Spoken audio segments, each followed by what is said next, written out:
Distinguished participants, ladies and gentlemen, welcome back again to the day 2 of our web seminar series titled The Role of Women Negotiators and Mediators in the Maintenance of Regional Peace and Security. We will now continue the third session of the web seminar titled Regional Women Mediator Networks, Best Practices from Other Regions in Enhancing Women's Meaningful Participation and Influence in Peace Processes.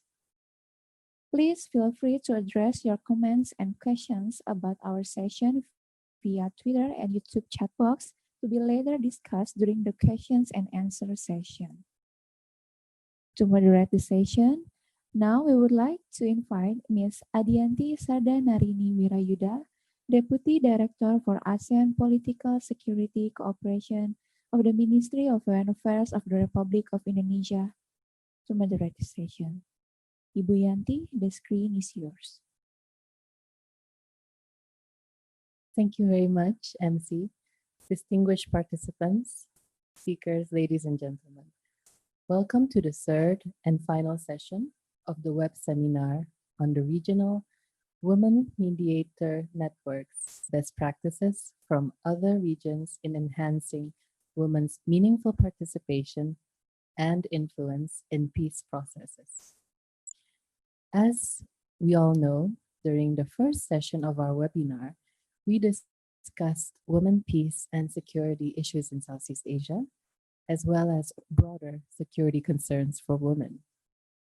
The speakers also shared their views and perspectives, as well as observations on the international, regional, and national efforts to enhance women's equal, full, and effective participation in all phases of the peace processes. In the second session this morning, the panelists were all women who were directly involved at the peace table, either as mediator or negotiator. The speakers shared their experiences as women at the peace table, as well as their views and perspectives on how to increase the capacity and involvement of women in peace processes. Now that we've discussed women, peace, and security issues in Southeast Asia, as well as the experiences of negotiators and mediators in this region, we would now like to examine the practice of other regions. And also, as we are all well aware, over the years, several regional mediator networks have been established with a view to increasing women's participation and influences in peace processes. So the purpose of this session is to examine the experience of each of these regional mediator networks in their efforts to increase the capacity and visibility of women mediators and negotiators in their respective regions. It is also worthy of note that each regional mediator network has different structures, purposes, and objectives. And so in this session, we will also touch upon the involvement of the regional networks as part of a global movement to enhance women's participation and influence, namely the Global Alliance of Regional Women Mediator Networks, which was launched in New York last September. I also wish to briefly touch upon the keynote address by the Foreign Minister of Indonesia during the opening ceremony of the web seminar yesterday. She explained her support for the establishment of a Southeast Asia network of women negotiators and mediators by the end of the year. And therefore, we believe that discussions in this session are in line with this endeavor and would help to enrich the concept of such a network. And now we have with us an excellent panel of speakers, and allow me to briefly introduce our panel. The first speaker is Ms. Pravina Maghanlaha, member of the Steering Committee, Network of African Women in Conflict Prevention and Mediation, or FemWise Africa. And she is joining us all the way from South Africa. As we can see on the screen, she is a women's activist and peace builder in the African development. She is also the co-author of The Power of Collectives, Femwise Africa. She also spearheaded the institutionalization of mainstreaming women perspectives in organizational interventions in various African countries. The second speaker is Dr. Emma Leslie, a member of the Women Mediators across the Commonwealth and Executive Director of the Center for Peace and Conflict Studies, who is virtually with us here from Cambodia. She supported peace processes throughout the Asian region since 1993, and she was also an international observer of various Myanmar talks and facilitated joint sessions. Joining us from Italy is the third speaker of this session, Ms. Irene Felin, head of the Mediterranean Women Mediators Network Secretariat. She has been working at the establishment of the MWMN since early 2017 and is currently conducting research on women and mediation. She is also the network's representative and contact person with the Global Alliance of Regional Mediator Networks. The fourth and last speaker is Ms. Skiri Skare, joining us all the way from Norway. She is a member of the Nordic Women Mediators and head of the global program at NOREF, Norwegian Center for Conflict Resolution, where she is in charge of NOREF's activities in various regions. She also led NOREF's work on Syria, including the work with the CSSR and Civil Society Support Room, supporting the UN-led process in Geneva. So without further ado, I would now like to invite Ms. Pravina Mahanmaha, member of the steering committee of the Network of African Women in Conflict Prevention and Mediation, to deliver a presentation. Ms. Pravina, the screen is yours. Good morning, good evening, good day to wherever you are in the world. Madam Moderator, thank you very much for this opportunity, and allow me to thank the Ministry of Foreign Affairs of the Republic of Indonesia for inviting us to participate as on this forum this morning. May I ask if everyone can hear me and we are fine, Madam Moderator? Excuse me, we can hear you, but we cannot see you. Can you please start your video? Can I start my video? And that's my video. Is that better? Yes. Yes. So this is the new world of webinars and online work. And so when this happens, you have to make sure that you have the technology right. So yeah, I was acknowledging and thanking everyone for the opportunity to address this webinar. But let me also say that congratulate you on wanting to take the step to setting up a network in the region. And this is, you probably have a lot of experience amongst the panelists here to dwell on as you think about your next steps in this this great effort. I think that it's very timely, and let me acknowledge and recognize that this conversation happens at a time when there are several global and international developments that would impact and would be necessary to consider in thinking about the role of women negotiators and mediators in terms of regional security. I think the first point is to recognize that 2020 is not an ordinary year for women, peace and security. And like many others would have said already, that it is the year that we recognize the 20 years since the landmark UN Resolution 1325, which put women, peace and security at the center of the policy space. It's also a landmark year in terms of the Beijing Platform for Action, and 25 years since that, the Platform for Action and the Declaration. And for us in Africa, it's the year on silencing the guns as a theme for the African Union, and that becomes an important context in which to locate this conversation. So we also are living in a time when we live with unprecedented reality of the coronavirus and COVID-19 context, and that immediately has impacts on women and their peace-building role, purely because the conflict context that we will operate in will be shifting and changing at this point. Let me then, Madam Moderator, go to the FemWise Africa and the setup of this regional network. So I think that it is important when you talk about networks in Africa and you talk about the FemWise Africa network, that you locate it in the history of networks in Africa. FemWise Africa is not the first network of women or women negotiators or women mediators or women peace builders. I think that would be the first point I want to make.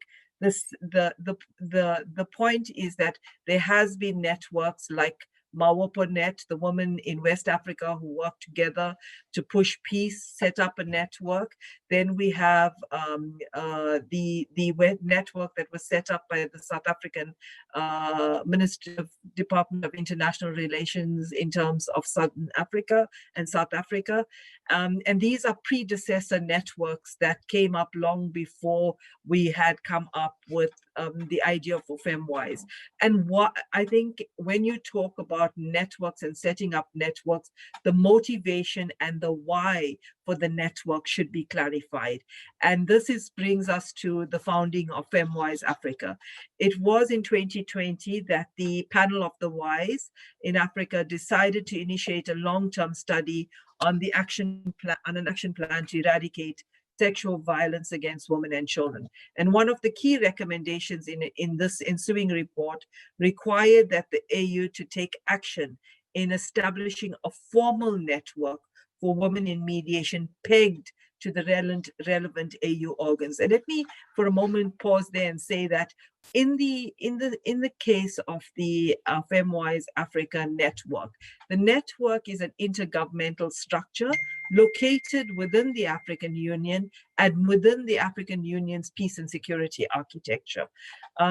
So it is part of the African Union Peace and Security Department, and it has received the support from several stakeholders in its establishment and as it continues to implement its mandate. So some of the institutions that have supported it during this period is UN Women with the support to commissioning a report prior to the establishment of the network, and then long-standing institutions like FAM Africa Solidarité, the African Center for Constructive Resolution of Disputes, the Africa Leadership Forum, the Africa Leadership Center in Nairobi. So there's many stakeholders in the field across Africa that have worked towards supporting the establishment of this network. So it was then in 2016, in December, that the Pan-African Network for the Wise was set up, and this was a meeting that brought together 80 women leaders across the African continent from 24 countries and convened in Constantine, Algeria, to engage on these initiatives. But it was just not a network that started in the conversation about a network. It also went on to be institutionalized within the African Union Peace and Security Council and architecture, with the decision to then endorse this effort and locate it within the architecture. So let me turn now to talking very briefly about the vision and the mission. I think that it is always important to answer the question, why you exist, what is the reason, and what is your aspiration? And this is what this network set out to do. The whole goal of the network was to ensure that peace processes in Africa are shaped by women's leadership and participation. That was the main point. The second was to strengthen the role of women in conflict prevention and mediation efforts in the context of the African peace and security architecture. The third role was to ensure that the network provides a platform for strategic advocacy messaging, for capacity building, for networking aimed at enhancing the implementation of the commitments of women for their meaningful participation and inclusion in peacemaking in Africa. And so in having this broad set of objectives, the network went further to identify priorities. What would be the priorities that would make us effective as a network, effective in the meaningful participation of women in peace processes? And the priorities that we set out was, one, professionalizing the role of women for preventive diplomacy. And here we looked at women in terms of track 1, track 2, and track 3.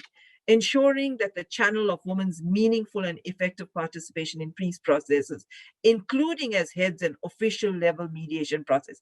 And this was one of the challenges that we were facing in the region, is that we were concerned that we had so many peace processes, we had so many skilled women across the continent who could play this meaningful role in peace processes, but they were not being considered.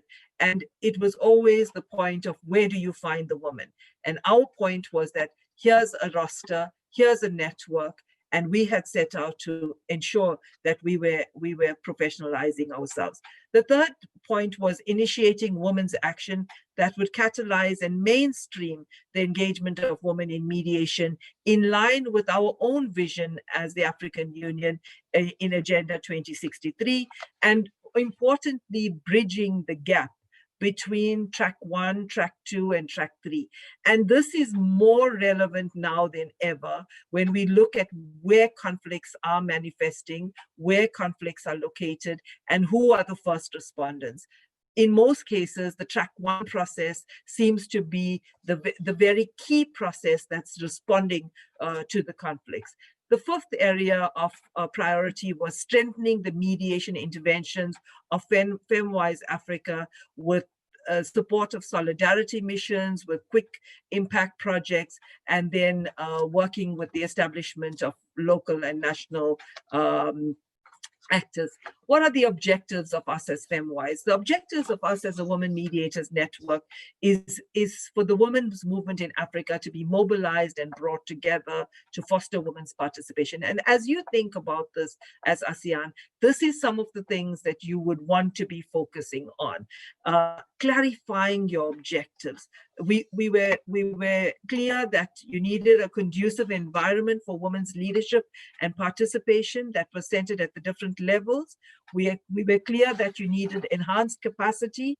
We wanted to make sure that the strategies that we are using for peace processes or to ensure women's participation, inclusion, both in decision-making and in reshaping the post-conflict context, was shaped by effective synergy and bringing the ideas together. We wanted to ensure that there were enriched political solutions, and we wanted to ensure that women's leadership is systematically mobilized to facilitate quick responses, and that resource mobilization matched these quick responses. So I've already said to you that the structure of the network is it's located in the peace and security architecture. It's attached to the panel of the WISE, and therefore it's an important policy formulation and advocacy mechanism as well,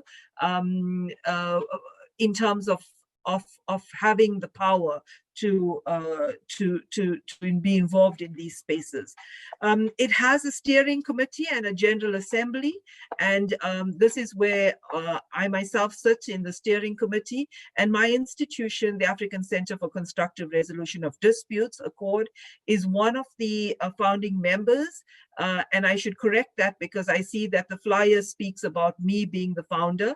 I'm not the founder of FemWise Africa. I'm one of the members of the steering committee, and I have been involved with it since its inception and through my institution, ACCORD, on the continent.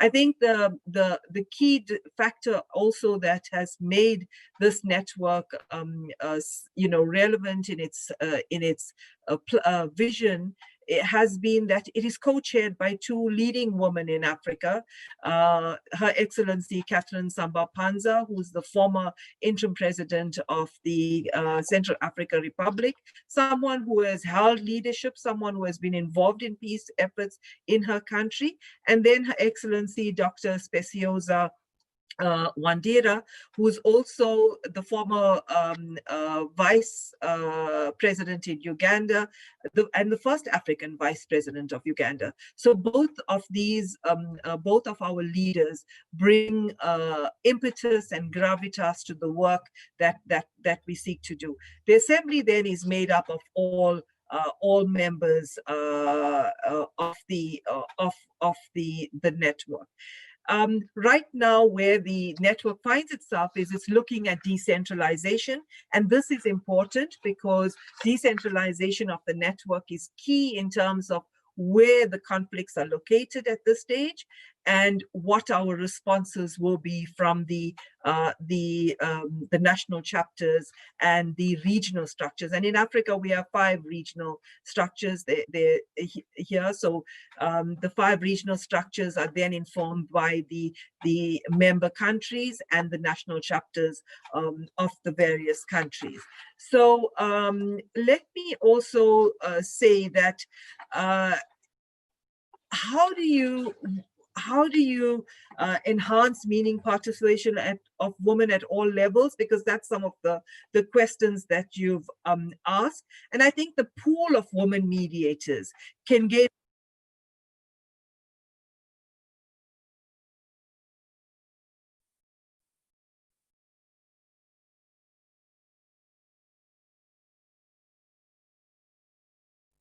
Excuse me, Madam Ms. Pravina. I think there's a problem with.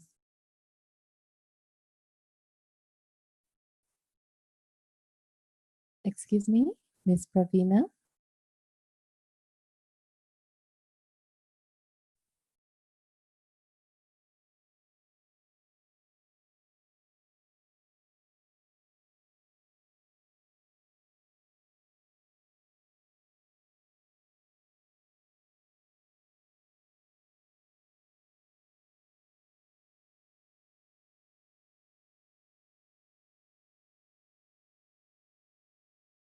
Ms. Pravina, excuse me, we cannot hear you. Excuse me, Ms. Pravina. It appears we are having some technical difficulties, which we will try to resolve shortly. In the meantime, if you could kindly wait a few seconds, please.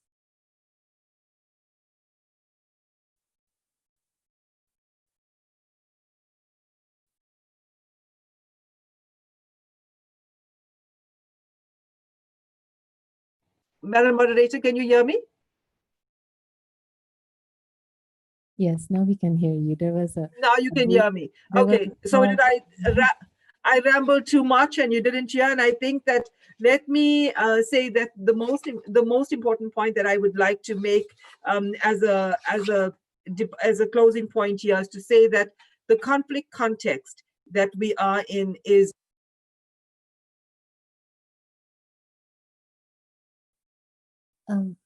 Apologies, Ms. Pravina. We cannot hear you. Within the current conflict context. So I think you can still not hear me? Now we can, but there are some brief moments in which we couldn't hear you at all.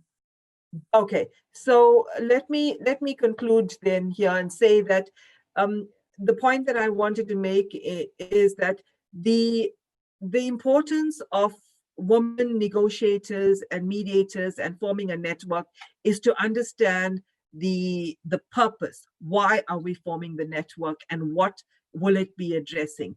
And as we look at women being at the forefront of responses to conflict, women being the backbone, women being peace builders in our communities, it becomes important to focus on their aspirations in a network and what will be their asks of this network in terms of capacity, in terms of support, and in terms of building themselves as a collective to respond. Madam Moderator, allow me to stop there and then I will take some questions going forward. And I wish my fellow panelists well. Thank you very much. Thank you very much, Ms. Pravina, for the very comprehensive presentation regarding FemWise Africa. It is regrettable that we encountered some technical difficulties, but I believe you brought up a lot of very important points. You also touched upon the history and the vision and mission, as well as objectives of FemWise Africa, and the decentralization of the network, how it is key, and the response of national chapters. I also thought that your closing remarks was very, very important, and that the importance of women networks and negotiations is to, first of all, better understand the purpose and what it is addressing, and to always place women at the forefront and at the backbone, and focus on the aspirations in terms of capacity and support. Thank you very much again, Ms. Pravina. And next, I would like to invite Dr. Emma Leslie from the Women Mediators across the Commonwealth. The screen is yours, Dr. Emma.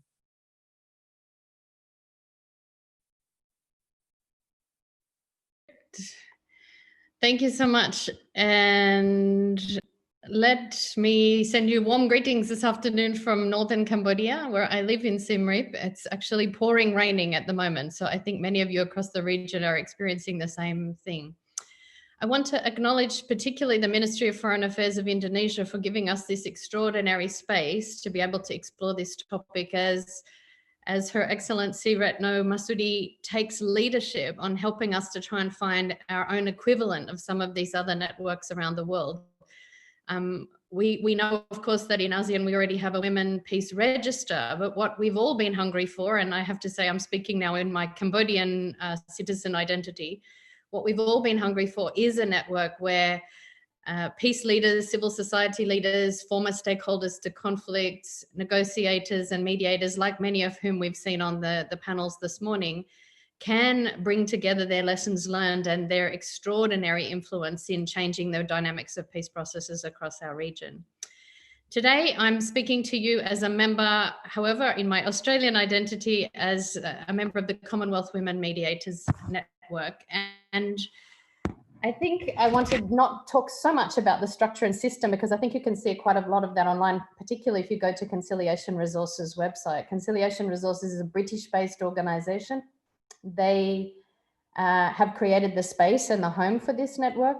At the moment, we are 51 members of the network from over 21 countries around the world.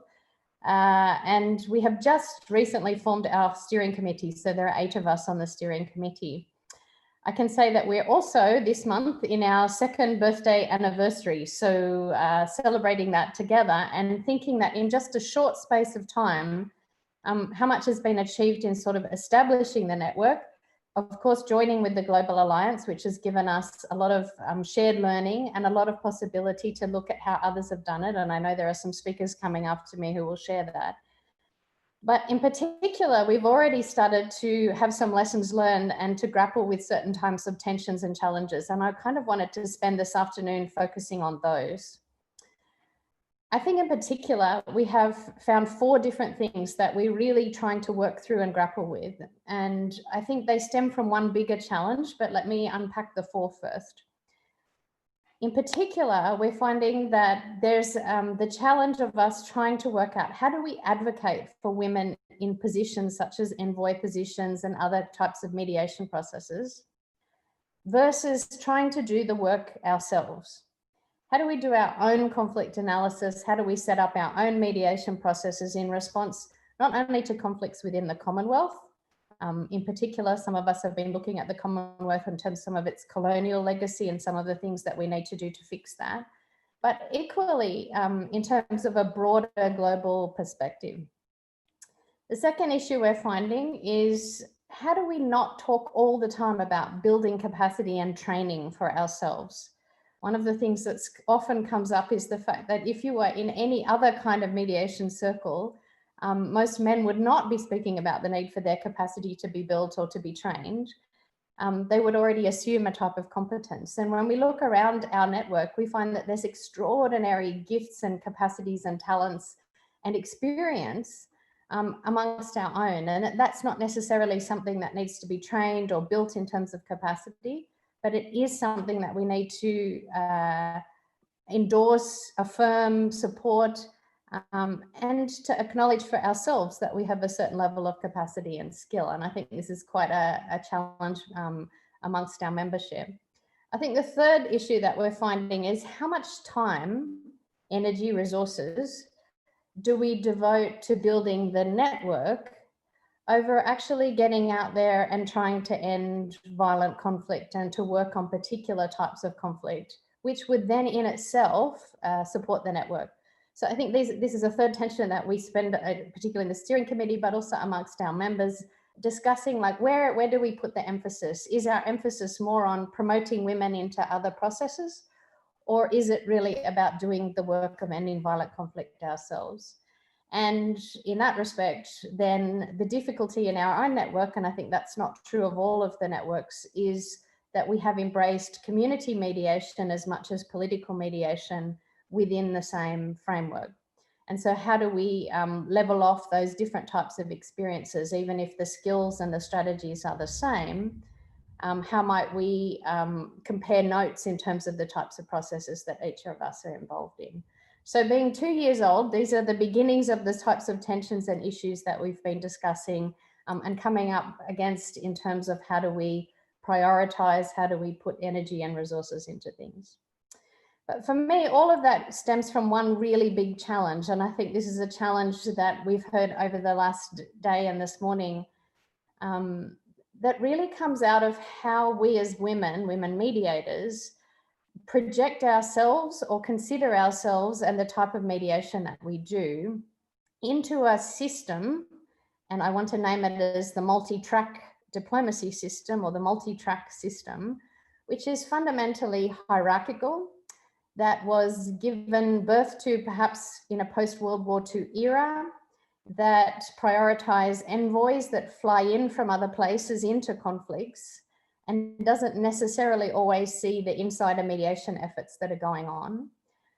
That speaks a lot about high level, speaks a lot about track one is the place where things happen. And in many, many ways are very foreign or alien to perhaps a more feminist way of doing mediation. And for me, this is something that I hope each of our networks and the Global Alliance, but equally anything that we build and grow and support within the ASEAN framework, consider seriously. Because I don't think what we want to do is replicate what we've always done. And I want to challenge all of us to think about how we might unlock, not necessarily a more feminist way, but potentially, yes, a more feminist way of doing mediation. What does that look like? Being in the middle by being on the edge, taking our egos out of it, understanding the complexity of conflicts that we deal with now, that conflict is not a linear process of party A and party B and a mediator comes in and bangs their heads together and then we come out with an agreement. But it's a very complicated process, and that's why I appreciated the title of this seminar is in fact, how do we help women to have influence in peace processes? Because as we understand it today, peace processes are more than peace talks. And too often, the photo moment of leaders standing together and signing a document equates to what we consider peace. And in reality, what we know is that peace is a much more complex entity and requires a lot more facilitation, mediation processes, mediatable moments, and a community of practice that works together. So I have asked for the PowerPoint just to be shown at this point. I hope that's doable. I had the privilege, and I think you got to hear from Miriam Ferrer this morning, to serve within the Malaysian facilitated Philippine Moro Islamic liberation peace process.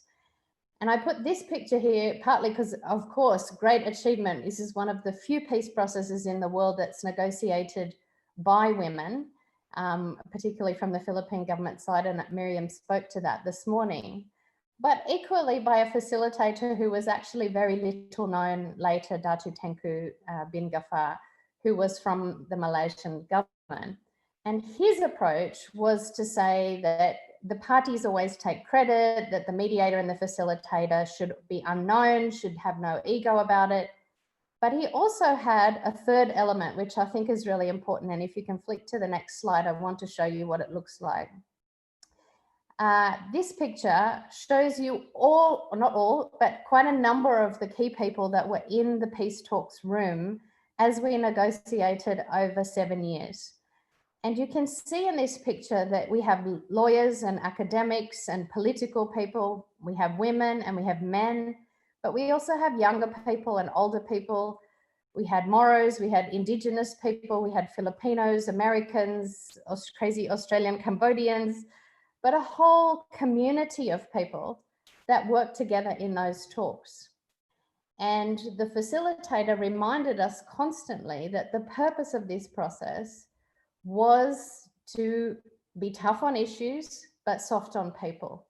That we were in this circle together, even though there are two warring factions within the room, but we are in this circle together, trying to work towards the same goal, which is peace. And if I can flick to the next slide,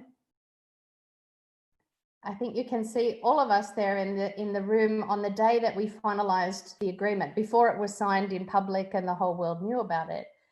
But for me, the reason I wanted to show these pictures today is that this was a kind of feminist space. Clearly not, because there are still a lot of men in the space there. But the facilitator understood that if he built a community in the peace talks room around the tough issues that we were dealing with, that if young people and old people for their wisdom, young people for the fact that they will inherit the legacy of this agreement, can work together. If the minds of, I can see Spanish people there and Brits, but equally there are Indonesians there. I know Muhammadiyah is a very critical part of this process. But if we all put our minds together, we can actually give birth to something that's really extraordinary and changes the paradigm of the conflict that we were in. And for me, that's what our networks are about.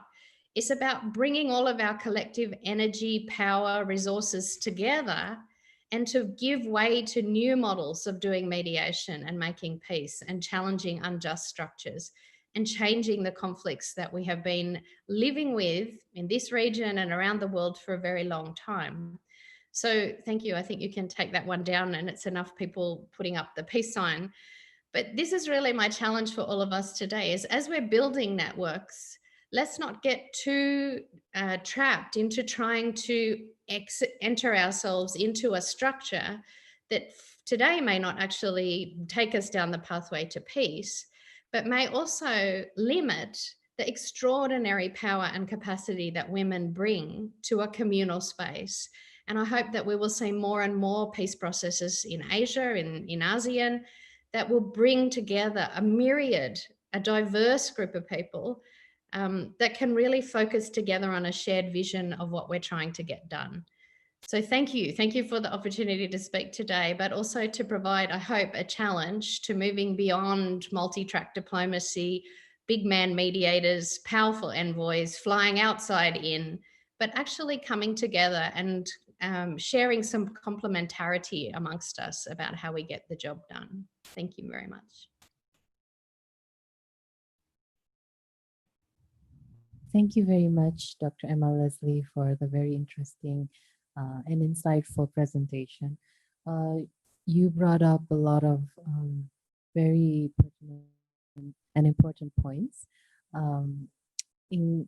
regarding, for example, feminist-like mediation and the essence of having a network, which is to bring about collective energy and bringing ways and new models. And we also take note of your a lot of the information you shared with us, namely not to dwell too much on the structure of things and the need to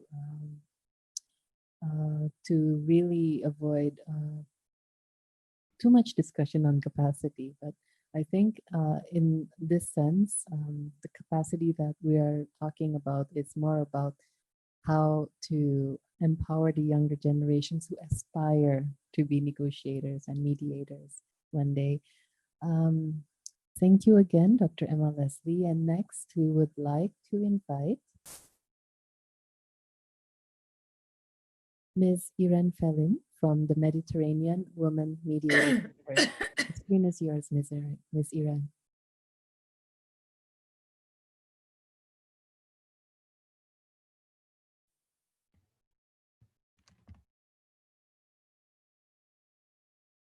Good morning or good afternoon for you. Can you hear me? Yes, thank you. First of all, I would like to echo the previous speaker in thanking Her Excellency, the Minister Masudi and her staff for convening this important event and for inviting us to share our experience and then to be part of the conversation. It's a privilege to be here with you, and especially in this year where a very particular year, as it was mentioned, we all know that we are approaching the celebration of the 20th anniversary of the adoption of 1325. Celebration are always a moment to make assessment of what it has been done in the past, but I think that we all agree that in this particular area, it's very important to look ahead and to try to see how the next 20 years of the resolution and the Women, Peace and Security agenda will look like. And therefore, I believe it's a perfect timing for for the region to look at the establishment of another network. And for us, as a already existing regional Women Mediators Network and the Global Alliance, which also I'm representing here today, to know that we will be able to connect with you in the region and to rely on your expertise and to share our lessons learned and to learn together and become really global in every sense. I would like to take the opportunity to share, as I was invited to do, the experience of establishing the Mediterranean Women Mediators Network. And I would like to explain my role. First of all, I am, as it was said, I am the coordinator of the network. I work on a think tank, and which is the Institute for International Affairs, and I'm also the president of WISE Italy. And these two realities are the operational partner of the Mediterranean Women Mediators Network that was promoted, launched, and it's funded by the Ministry of Foreign Affairs of Italy. The idea came to the ministry when Italy was sitting as a non-permanent member at the Security Council back in 2017. And this came part of the program that Italy had, the MFA had during this period. And it is also included in the 1325 National Action Plan for Italy. And it is funded within this framework. At that time, the initiative was inspired by the other existing network. Back in 2016 and 17, the Nordic Women Mediators Network was the only one officially established. But as we heard, FemWise was in the process to launch the network. So we went together in 2017 towards the celebration and the official launch of our initiative. For us, it was very important to listen from the others and to share the experience, trying to understand how to tailor-made this project and initiative on the Mediterranean.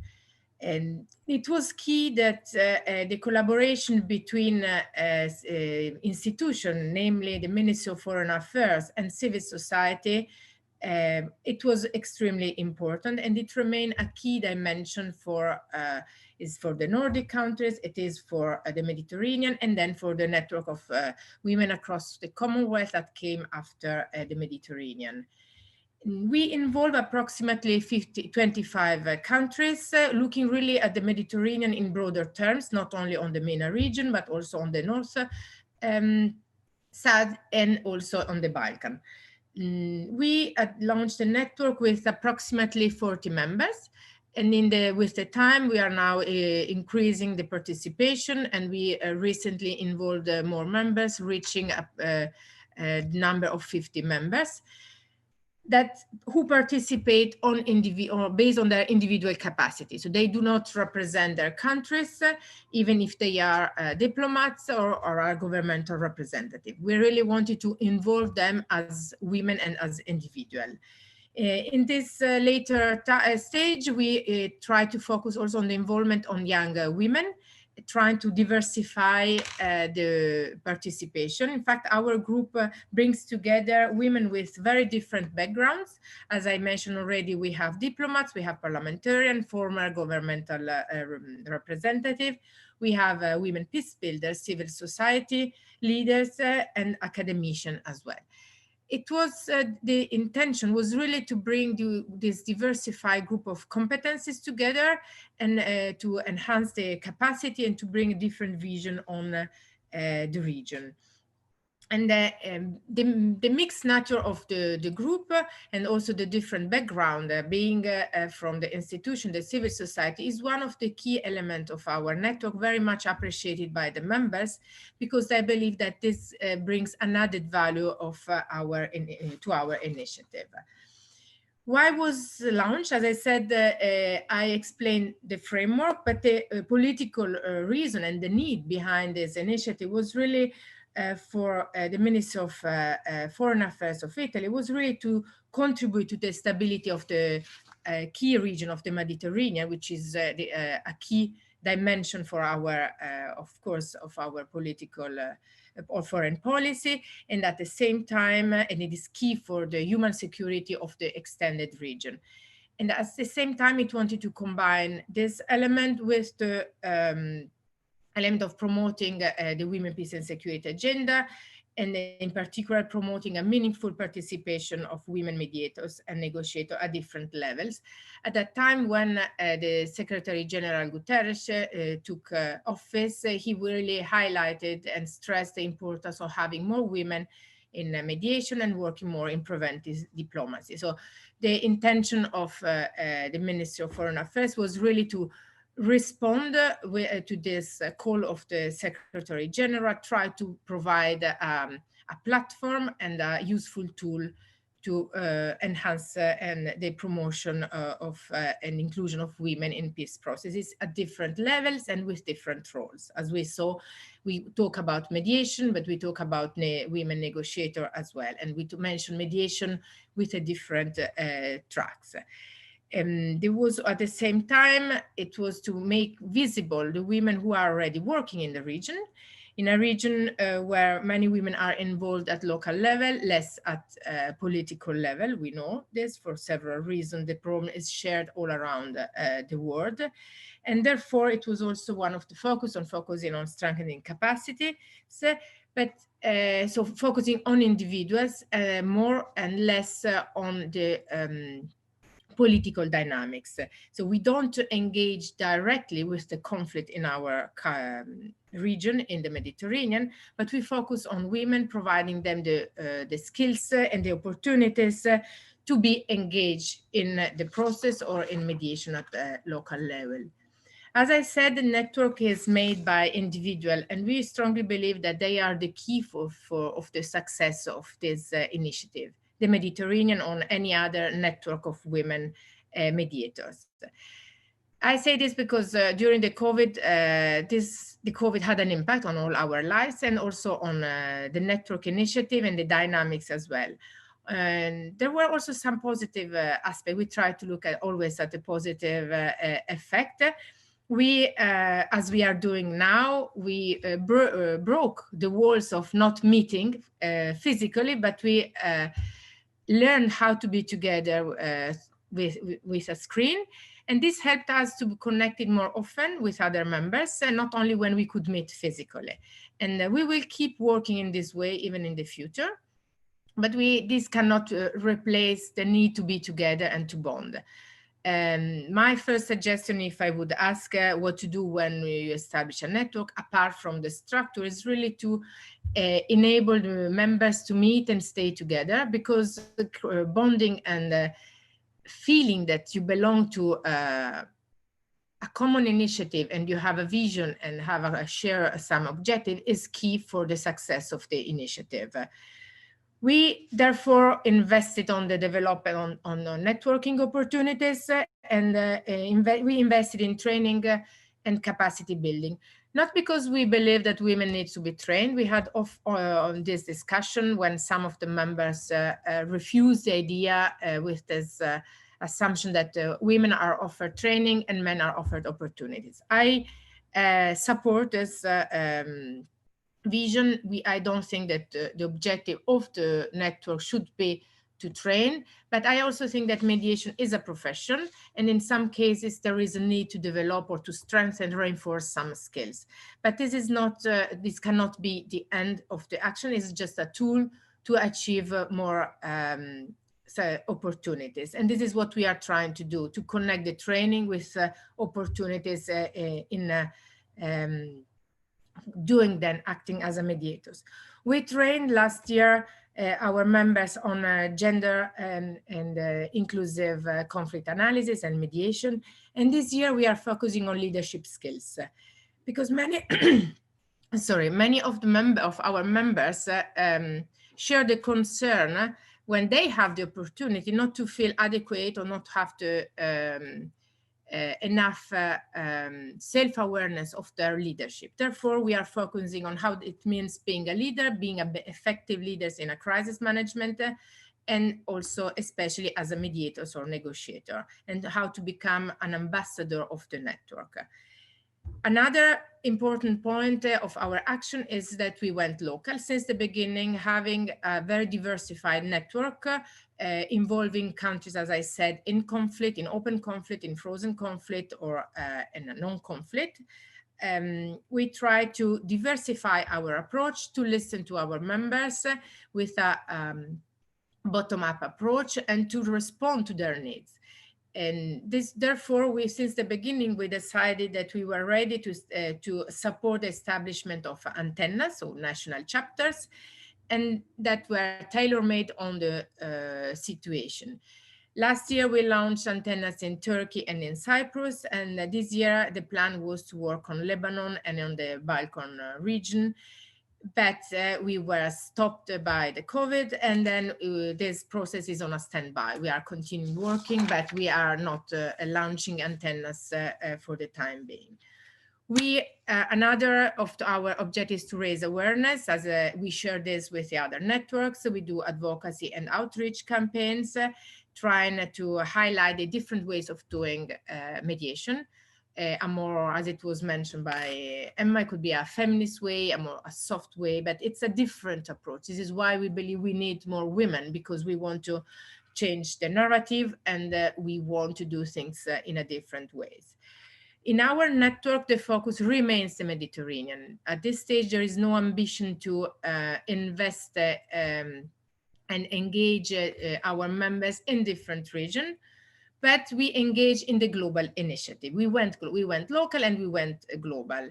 And this was done through the establishment of the Global Alliance. After the network was launched, and when also the Women Across the Commonwealth initiative became a reality, all the networks together started meeting. It was 2018. We met in Oslo for the first time with the support of the United Nations, UNDPPA, and UN Women as well, starting a reflection on how we could enhance our activities and how we could avoid duplication of efforts and learn from each other.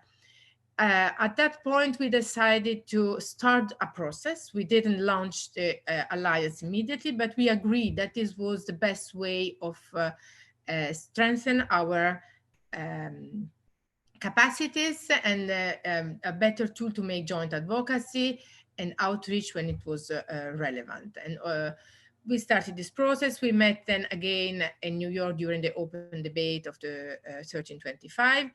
And finally, last year in September, during the high-level segment of the General Assembly, we met and we launched the officially the Global Alliance that wants to include all the networks, including the Arab Women Mediators Network that was officially launched in March, but is now in the process to finalize the concept note and appointed the member. In their case as well, the COVID had an impact on their process, but they will be ready to start a practical collaboration with all of us after the summer. The objective is not to replace what we do at the individual level. The networks remains with their structures, with their objective, with their focus. But the idea is that we have a contact group. We have now a secretariat. We will lead the secretariat on an annual basis, on a rotation basis. And for this year, it is Italy with WISE, Italy and the Mediterranean Women Mediators Network that is coordinating the initiative. The idea was to have joint missions. So we have this on standby, of course, but to go and meet with our members and to learn from them on the field, to have joint cross training and to do a joint campaign and raising awareness and have some events. We are now planning our event for the celebration of the 20th anniversary. It will take place in October virtually, but it will have some open event and some closed door working groups dedicated only to our members who really share the need to meet and to share experience across their network. And this is why the Alliance exists. We stand ready to engage with other regional networks, and we will be happy, of course, to open our doors to their upcoming initiative. What we try to do is also to do acts concretely. So what we did last year in New York, it was to give to the Deputy Secretary General a list of ready to be deployed women, because we don't want to hear the sentence, we don't have women, we don't know who they are. Women exist, they are ready, they are competent, they are already mediating, they are negotiators. So it was a symbolic gesture that we did as Global Alliance to say, here, this is just a short list of women we have ready to be deployed whenever and wherever it is needed. To conclude, as my previous colleague said, it is important to know what the challenges are and to be very aware that there are expectations to be managed by the members, to understand that this is not this is an initiative that brings professional women together, but we are not employing them. We cannot appoint them. We can be a platform for as a multiplying opportunities, investing in capacities, but we have altogether to focus on creating more opportunities and in changing the mindset around what mediation, and to look at a more multi-track mediation and giving more visibility of women who are already working in this field. It is the role we have, it's really to connect the local and the global mediation, and to be really a tool for women to be heard. Something that I think we have to work on all together is how to measure our success, maybe developing some monitoring, evaluation, internal system, but also as a global alliance. We work with this with our members, trying to listen from them what it means for you being a member and how will you measure a success like from in 2 years' time. To conclude, really, I would like to welcome on behalf also of the Italian Ministry of Foreign Affairs. We really welcome the proposal of Her Excellencies to establish a Southeastern Asian network, and we stand ready to share our experience, our lessons learned in the same way the other networks did with us when we launched, we were in the process of developing our concept and launching our initiative. Launching a network is only the beginning. It's not it's a starting point of a journey. And I have really to say that since we started this journey, I have the privilege to met incredible women all around the world and to learn a lot from them and share many experiences. So I hope we will have the opportunity to start another journey with you together very soon. Thank you. Thank you very much, Ms. Irene Felin, for your very insightful presentation. You elaborated the history of and brief structure of the network. I thought it was very interesting how the Mediterranean Women Mediators Network was initiated by the Italian Ministry of Foreign Affairs, whereas FemWise Africa is part of the structure of the African Union.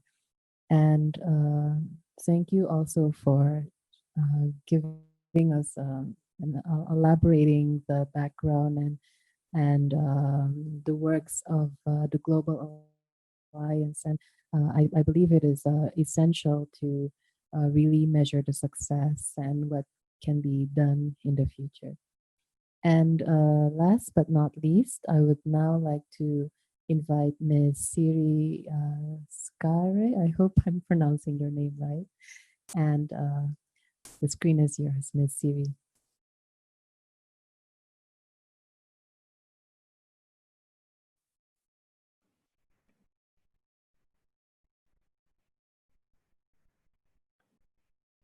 Thank you very much.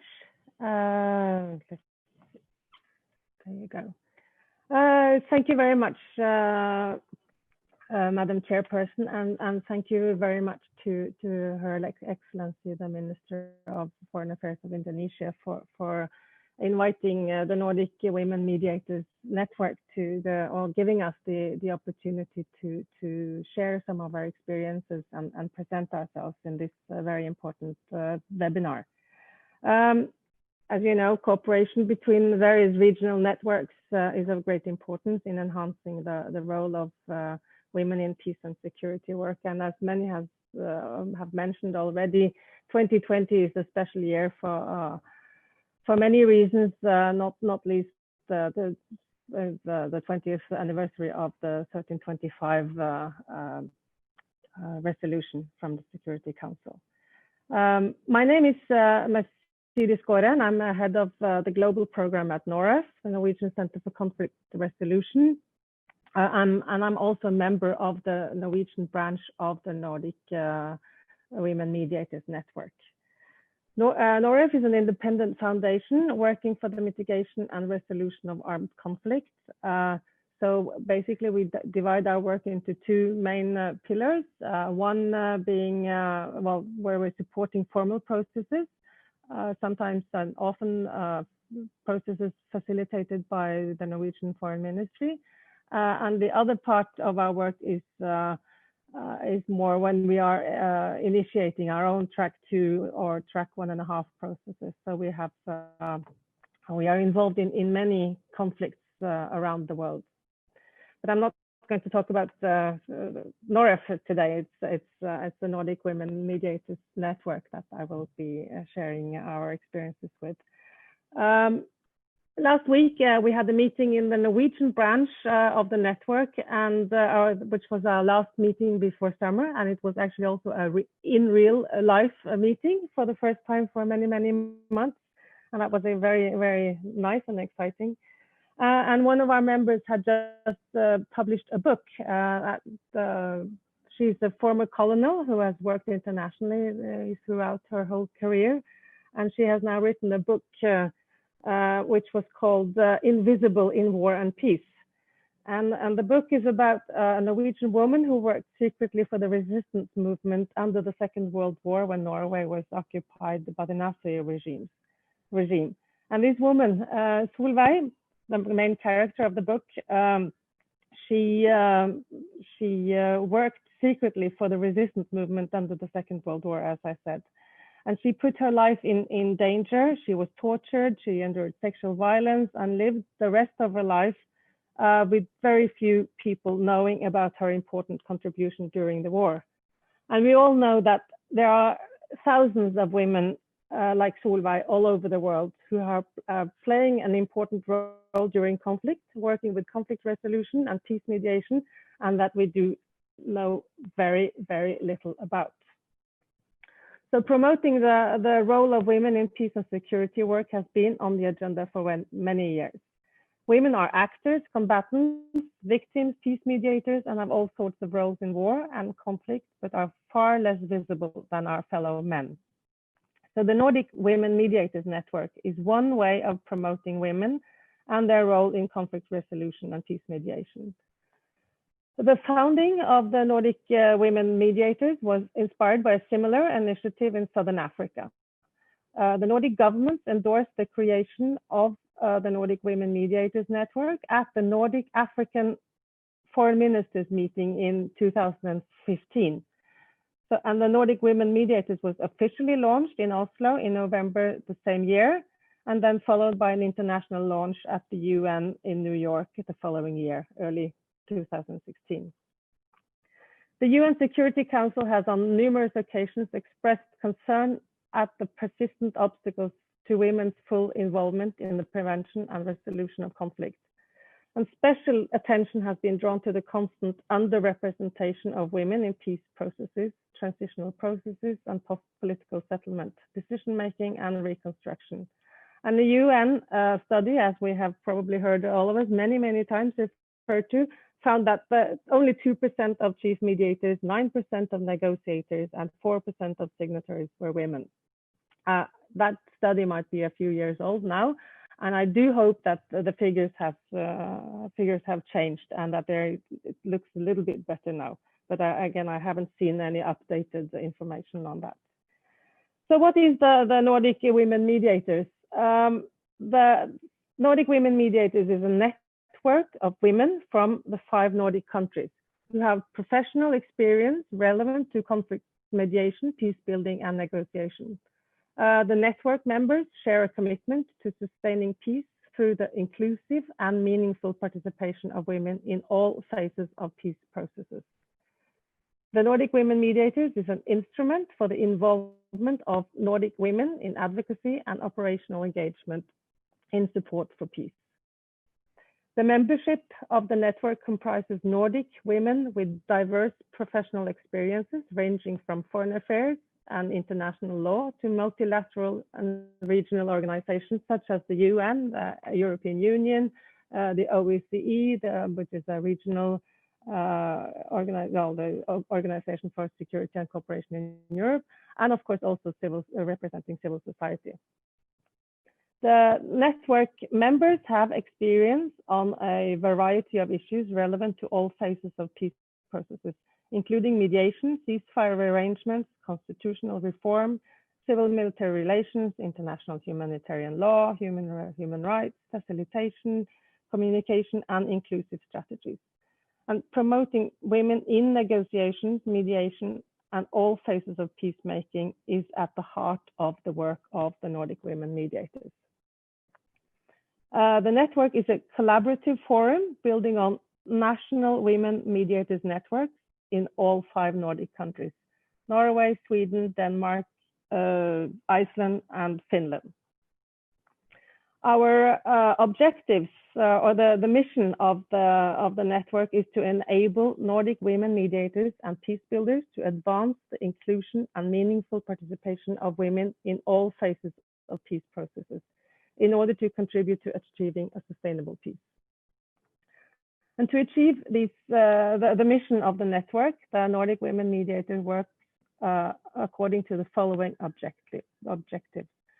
Firstly, to strengthen women's participation in peace processes at all levels by amplifying the voices of women mediators and peacemakers in conflict-affected areas. Advocating for all peace processes to be inclusive, developing and fostering partnership with other mediation and peace-building networks and organizations, such as this webinar today, and creating and supporting joint activities among members and with partners. Secondly, to strengthen Nordic women actively involved in international peacemaking efforts by enabling the sharing of experience, knowledge, and know-how among members, including through networking opportunities. Promoting and supporting members in their function, as well as drawing on members' expertise across networks, and facilitating access and providing networking opportunities with mediation and peace-building actors globally. And how are we organized?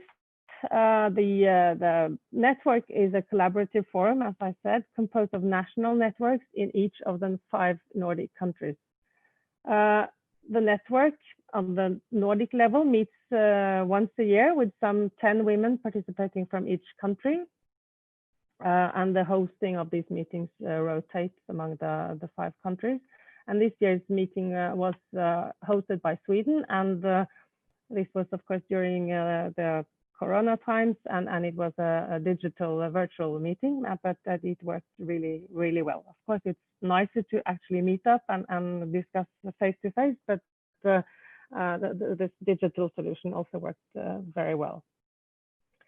So that's the meeting that takes place once a year, and then we have also a contact group representing participating Nordic ministries, and they serve as a sort of a strategic level coordinating body among the ministries. Then we have a group of operational partners, where NOREF is one of them, in Norway, and they are operational partners in all countries. And they are responsible for the operational work and all network activities, whether it's on the national level or international level. And then there's an advisory group consisting of senior Nordic women mediators and peace builders, provides input and advice on the overall substantive direction of the Nordic women mediators. And the national level, sorry. I'm so sorry. Fix Siri. Sorry, sorry about that. Yeah.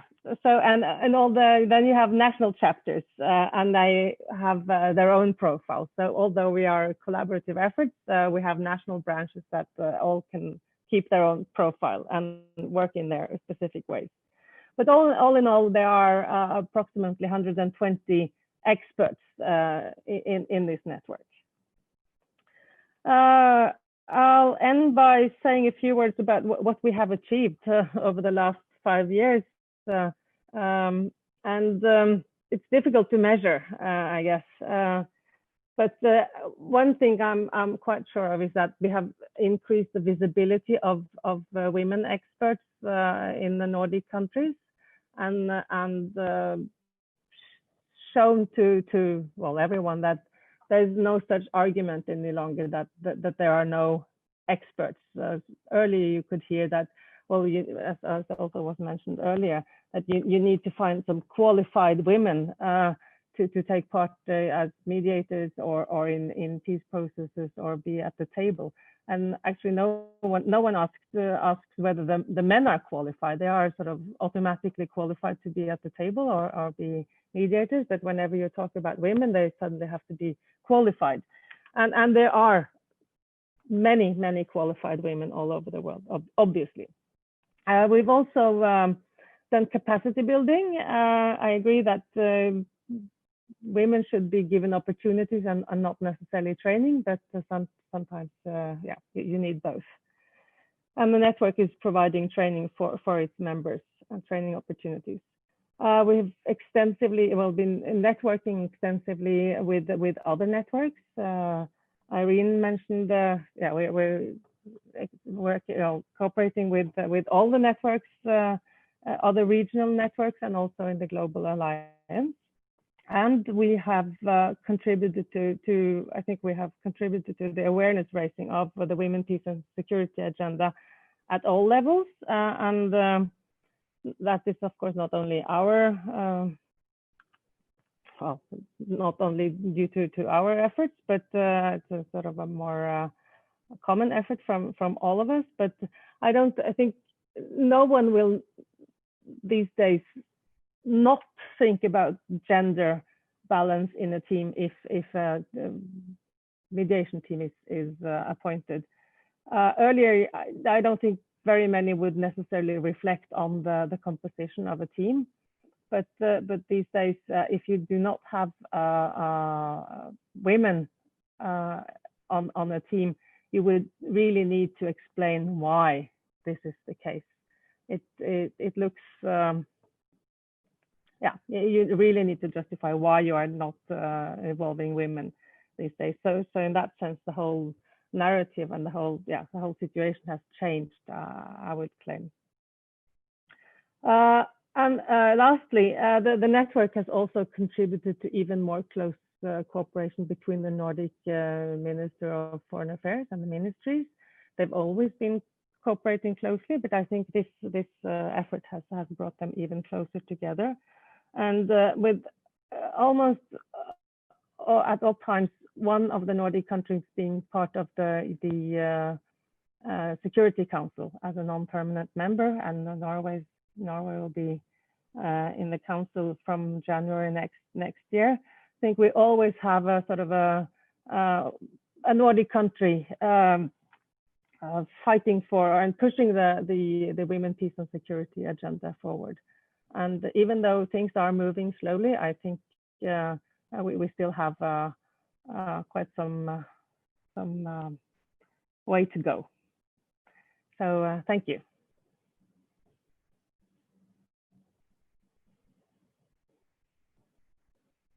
Thank you very much, Ms. Siri Skare, for your very interesting presentation. I believe we truly enjoyed your explanation on the contribution of the Nordic Women Mediators and the various activities, and as well as the structure of the network. Before turning to the question and answer session, I'd like to briefly touch upon the ASEAN Women for Peace Registry. As you are aware, ASEAN has the ASEAN Women for Peace Registry, which was launched in December 2018, and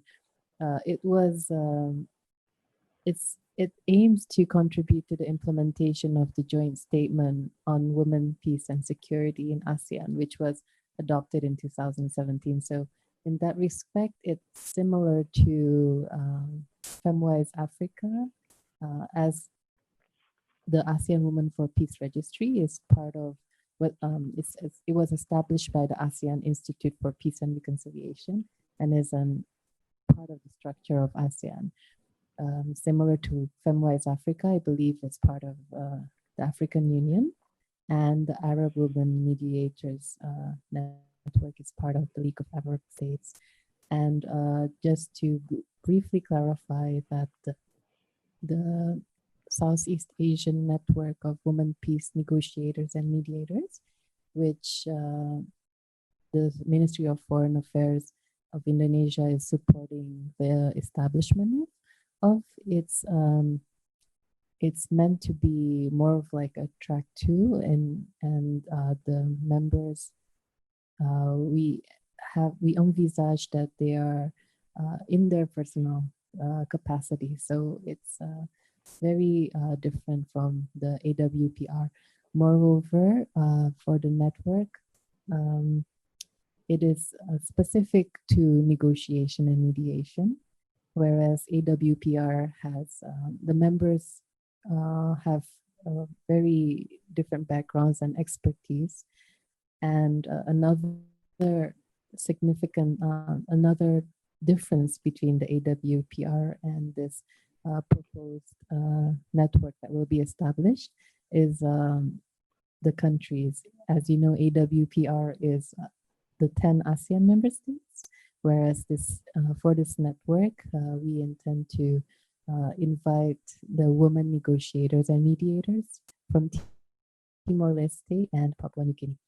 Now, for the question and answer session, as stated by the MC before the start of our session, the comments and the questions were addressed via Zoom and YouTube, and I'm happy to see that we have quite a lot of questions addressed to our panelists.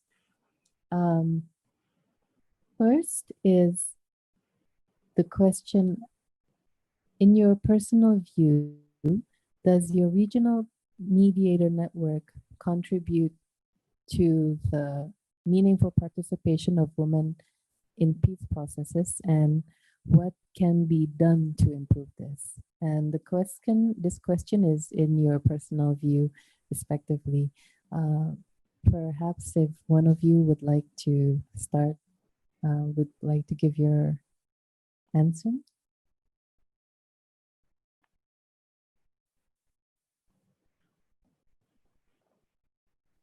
Yes.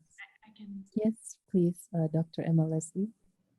I mean, I think that's obviously what we're all aspiring to, is how can we how can we increase women's participation, meaningful participation, but even to increase leadership of women in peace processes, and not just peace processes led by others, but peace processes that we initiate and that we analyze and that we decide to intervene in the ways that women leaders do. And so I would say yes, within the Commonwealth Women Mediators Network, this is precisely what I think we're grappling with, is where are the opportunities to be placing women, because it's still critical. As Miriam Frere always says, more women, because women see each other. And if we are active and clear and have values about promoting each other, then there will be more of us. That's essential. And I think we have learned that within this region about looking out for each other, bringing each other up, bringing each other forward, encouraging each other, nominating each other for things.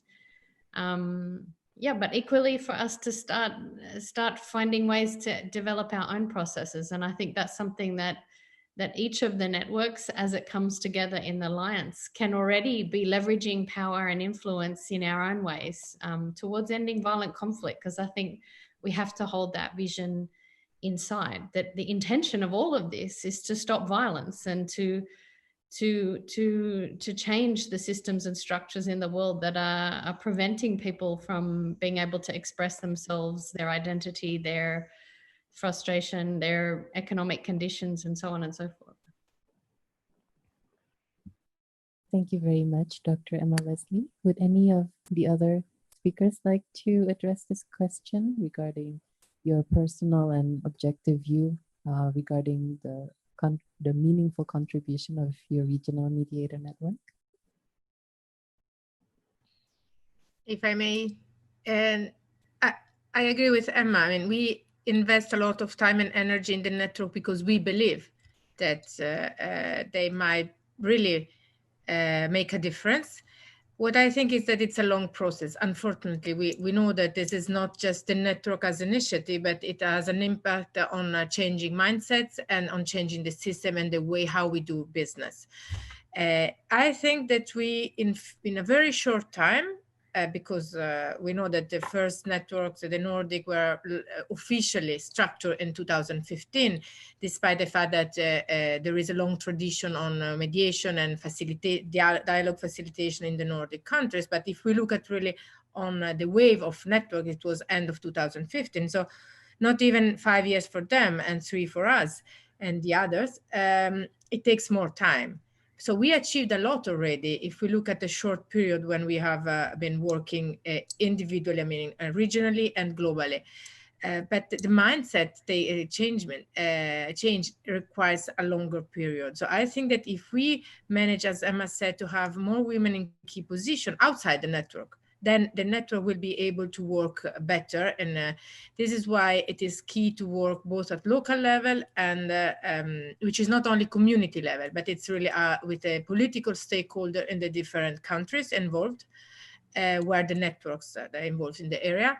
And at the same time at the UN, but not exclusively, but looking at the international and regional organization. And to this, I think that ASEAN has also a key role to play. And it's important that I see the difference about the network you intend to launch, but at the same time, as we do at global level, we enhance cooperation with already existing reality. So I think that it would be also beneficial for you in the region to collaborate and work together with already the Women, Peace and Security registry, and to see how you can compensate each other and then work together towards the same objective. It will take time, but I think we are moving in the right direction. But let's see what happens after this very intense year. I mean, I think that this is having an impact on the entire dynamic, and hopefully it will have then a positive impact on how the system will change and give more space to women in different areas, including in the peace and security. Madam Moderator, may I also make a point? This is Pravina. Can you hear me? Yes, yes. Please, Okay. Ms. No, Pravina. yeah, I think just from the Africa side is also to talk about the multiple tables of negotiation and mediation. If you look at it only in terms of the formal track one table, that is not as we have experienced it, where a lot of the women mediators have come together. That's where the statistics show poor. But women have started multiple tables that allow us to bring the issues that we want represented in the conversations and in the negotiated peace process and the outcome of the agreement. Of course, that is not a replacement for being at the table in track one. And we want to be at that table, but let us also use the opportunity of the other tables. And that's why I think that if I listen carefully to your approach and the experience that you will have as Indonesia leading this, is that you already have the AWPRN. So in that level, you already have individuals that will probably be negotiating at the track 3 and the track 2 level. But then you have this formal process, which is being led by the Minister of Foreign Affairs in terms of how do you set up a formal negotiation. So you have a unique opportunity in your genesis to almost bring two networks together, and you've started it the other way around. So, I think that like we all reflect now on our journeys of the networks, and they're very different in that way. So I will say build on that strength that you have, and let us always be conscious of what the conflict context is. And if I talk from Africa, the conflict context is local and national right now. So our mediation networks need to focus at that level. And you're finding that, with our decentralization process just last week, the Women Mediators Network in the SADC region, one of the country's chapters discussed an issue peculiar to that country and took the leadership on finding how they would address it. So we should not forget the power of the agency, the power of the collective, and Emma, your point on the feminization of these processes. Do we bring those factors into it? Irene, how do we bring all these strengths from our different journeys? And you have that advantage with Indonesia in starting this at that way. So I'll rest there with my comments. Thank you very much, Ms. Pravina, for your response and your insights. I agree with you that in Southeast Asia, due to the fact that we have the AWPR, it does bring in a big advantage, so we can how do you say it, really include women's participation in these peace processes in a very holistic manner, because we have the support from both the region, from the organization, as well as taking the lead to fill in other aspects that weren't specifically covered. So it reinforces each other and it strengthens each other.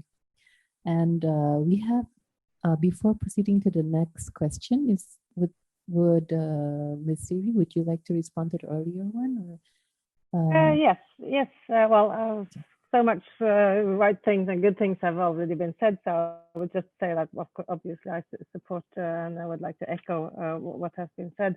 And I agree that I think we've come quite far in the last, in a fairly short period of time. The Nordics starting 5 years ago and others following suit, and then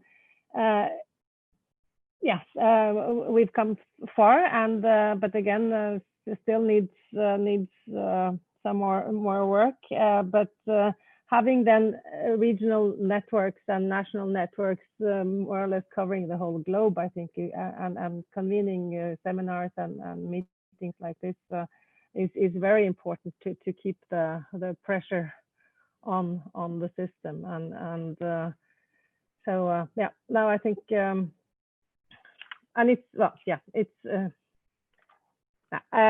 I'll leave it at that. I think it's a great effort that we've come so far as we have in such a short period of time. Thanks. Thank you very much, Ms. Siri. The next question we have is addressed to Ms. Emma Leslie. The question is, one of the challenges that Dr. Emma Leslie put forward was to unlock the mediation process for women. And how can you do this in concrete terms? Please, Dr. Emma.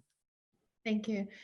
Thank you for the question. I mean, I think there are two elements, and one of them you can already see in the room, which is taking leadership. I mean, part of what these networks are about is already exercising and standing up and saying, this is how we want things to be. So I think that's been an extraordinary starting point. And exactly as Siri said, I mean, in such a short space of time, and yet conflicts are getting away from us and are complicated, and we need to keep moving and keeping pace and keeping the energy. The second thing I think is really fundamental, and I think that all of the research we have in the peace community is that really good analysis helps us to see where are the entry points for mediation or facilitation or some kind of insider-outsider partnerships in mediation. And that we really need to keep doing that. And so within the Commonwealth, we've just started a conversation. We've looked at some of the conflicts within the Commonwealth and said, well, which of these could we actually use our identity as a Commonwealth network of women mediators to make a difference? And where should we not be doing something because that just makes it worse? And where do we need to be working alongside of others? So analysis, I think, is absolutely fundamental. And then it goes back full circle to leadership again. We don't necessarily have to wait for the United Nations. And I think that's what is amazing about Indonesia and the leadership they're taking on this issue is, yeah, let's start things. Let's expand the pool. Let's grow this, because actually this is 2020 is the anniversary of 20 years. It's also a kind of moment in history where we can unlock a huge potential and power of women's leadership across the whole world. And we've seen that in COVID happening. It's like, this is our moment. Let's really push ahead and see where we can be making change and influence and leveraging conflicts, and not wait to be within a position or I totally get and I totally support the notion of us being appointed as envoys, having names, finally getting past this crazy narrative that says there aren't competent women. But also, let's not wait for that. Let's get on and start our processes, because actually the world can't wait for us any longer. Actually, it's in such a state because it needs this kind of leadership. Yeah.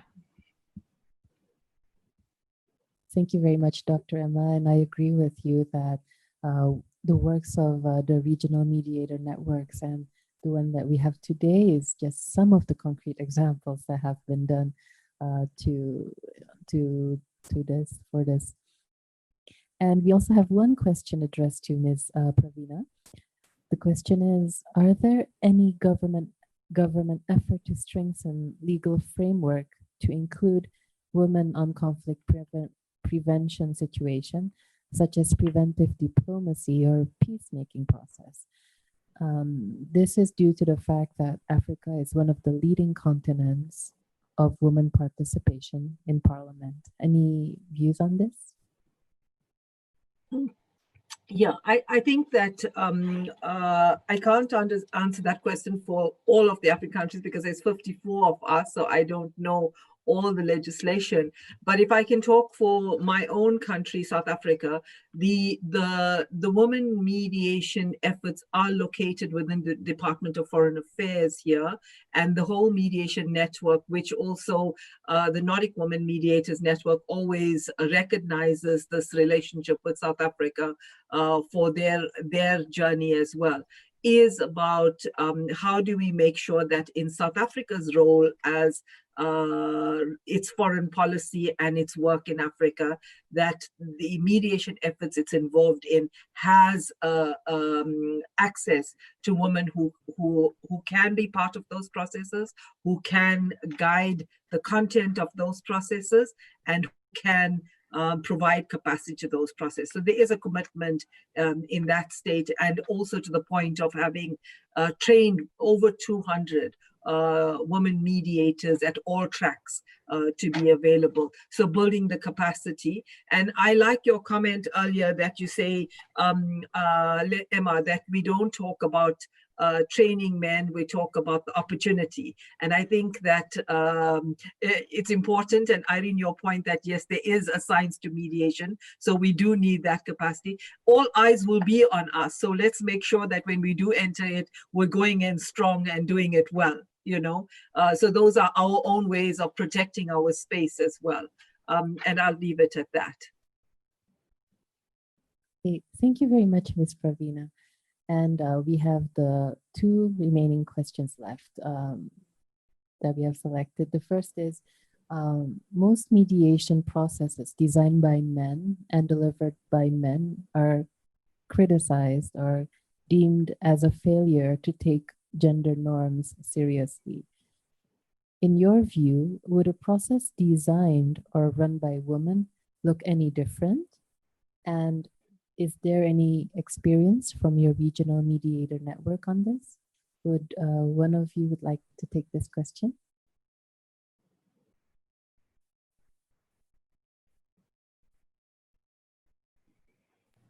I can start, and I cannot sort of speak on behalf of the Nordic network because we are not as an actor as such. But we consist of individuals, you know. But I think that by bringing, and I will not sort of bringing in women both in to the table and also in designing the process, you bring in different perspectives. And then you bring in perspectives from half of the population. And I also believe that research has shown that more inclusive processes are more, or peace agreements are more sustainable in the long run. So, and of course, it is difficult to measure exactly what the contribution of women into these processes are. But on a general level, I think it's quite obvious that bringing in more perspectives from women would give a different result. If you are only focusing, and I'm not saying that men are only focusing on fewer issues, but when you bring in more perspectives, of course it gets probably more complicated, but it will also be a more comprehensive result and a more comprehensive view of the whole situation. So of course it will be different if you bring on women's perspective into a process. Thank you very much, Can Ms. I come in as well? Yes, sure. Yes. I mean, I think that Siri, just building on yours, and again, not speaking on behalf of FemWise, but in that kind of answer would be in my personal capacity. I mean, you know, not to repeat, we know that the impact of conflict on women is different. You know, there's a differentiated impact, there's a gendered perspective in conflicts. And if we do not have proper analysis of how those conflicts affect women, and looked at it from our lenses as well. You know, we know the challenges that we experience in conflict. Then shaping an agreement and shaping a post-conflict context without those considerations doesn't mediate on our interests and our needs. And so you perpetuate these inequalities beyond that space and those challenges beyond the space. So the inclusion is about those different perspectives. Siri, I'm in full agreement. It's about not leaving half of the population affected by this conflict behind in the shape and the next steps of it. And so we have never had a full woman mediation process.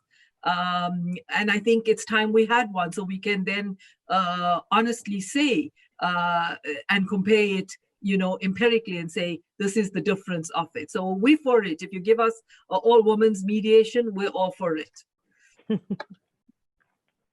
Thank you, Ms. Pravina. And I'm sure all of us are looking forward to the day that we have a full mediation process led by women. And Ms. Erin, would you like to address Yes, this I think question? on this point, we have this discussion very often, and it's about what also Emma said earlier. It's not try, I mean, we often say not to try to fix women, but to fix the system. We are there. We don't have to ask to be invited to be part of that process. Of course, this is what it is. So we also work on that towards that direction, because the system, this is how it looks like, and this is why we also deliver the list, but it was more symbolic. I think the objective of the network and of all women peace builders and even institutions involved is to change the narrative and the system together. So when you mentioned the unlock the potential, this is exactly how I see it. It's to do other dialogue, other platform already exist, not to ask the institutions or the official processes to allow us to be part of that, but to listen to that, to what it's already going on. And it's clear that it would change. So this is where we had a discussion internally. We would like to build on, at this stage, shadow processes, if we cannot be formal, but to show exactly the potential of the network, since we are not, as I said at the beginning, engaging directly with the political, that we are not a reality as such that can engage with the political dialogue, but we can provide a support to our members to develop some parallel initiative and allow them that, and give them the possibility to then bring this as an example in their given countries based on their individual capacities or the role they play in their countries. We are ready, they are ready, it's there already. It's just now, and I think that as the COVID give us an opportunity to change. There was a big light on the role of women, the difficulties that we have experiencing all around the world.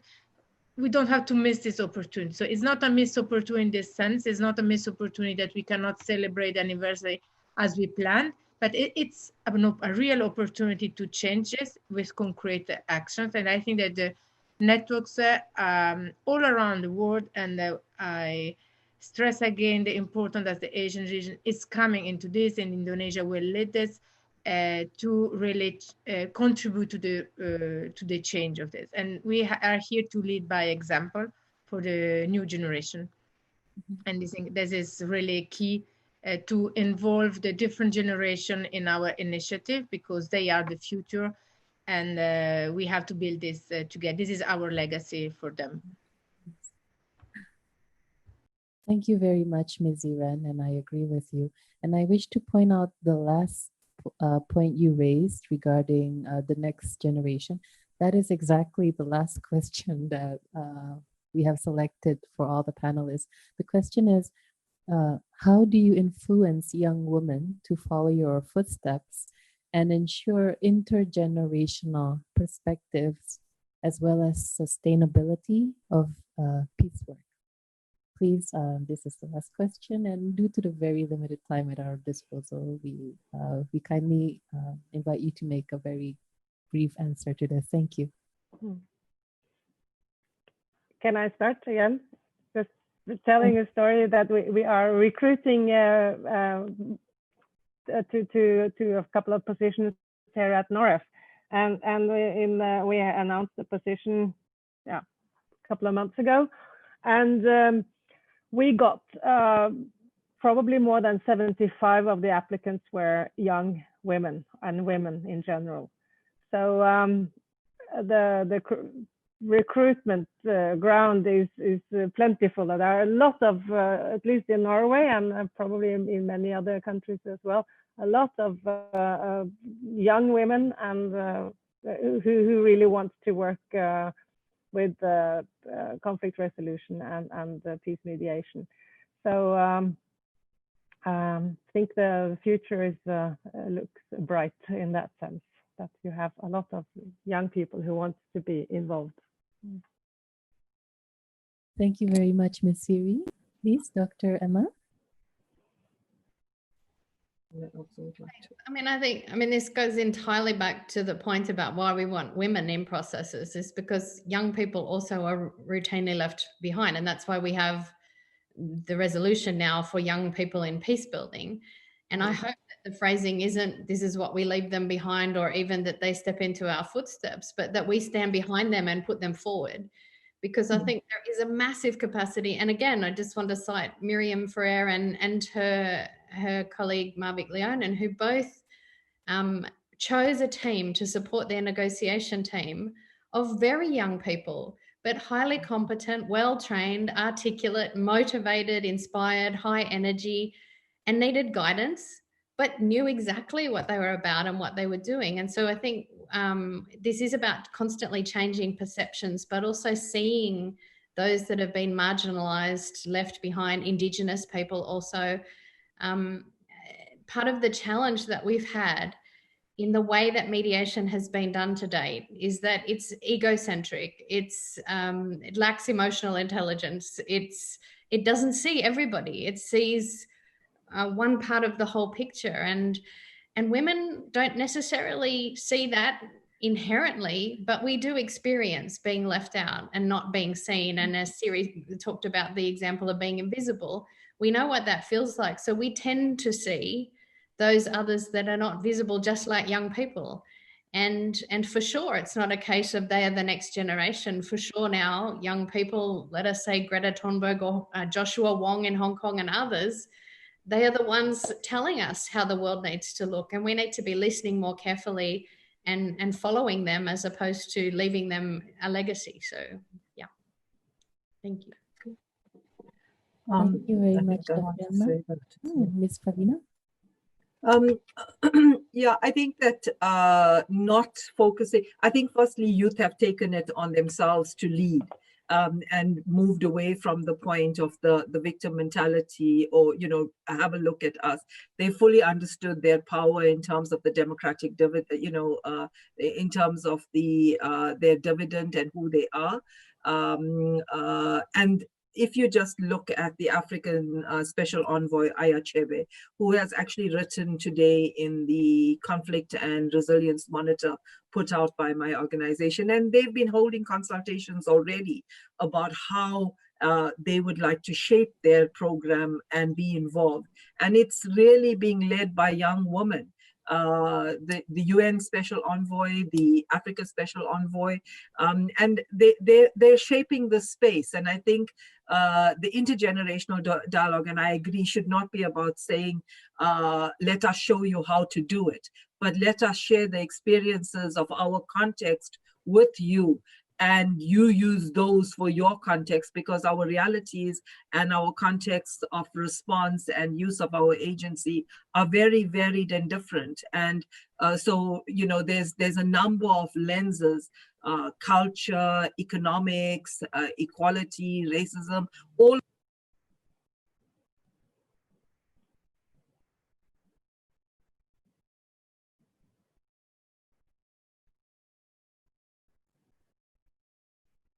Hello, Ms. Pravina.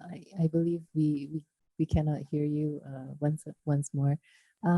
Please, Ms. Iran Felin, if you'd like to briefly respond to that. Yes, I think the key word is solidarity, and it's really solidarity among generation. And I echo what Pravina just said, is not to show you what we did, but really to do it together. We can share the experience. It was different, because it's normal. The historical context among generation changes, so it's normal. We have to learn from each other. I mean, I think I'm in the middle between generations.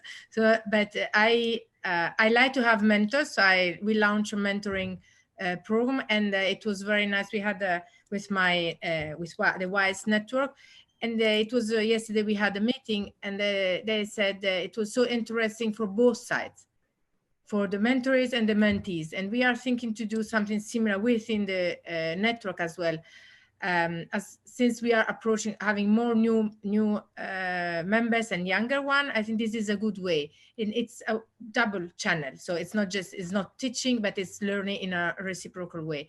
And then it's really solidarity among generation. And it's like to have a pact between women and build the future together. Thank you. Thank you very much, Ms. Iran. I also wish to share the initiative of Indonesia.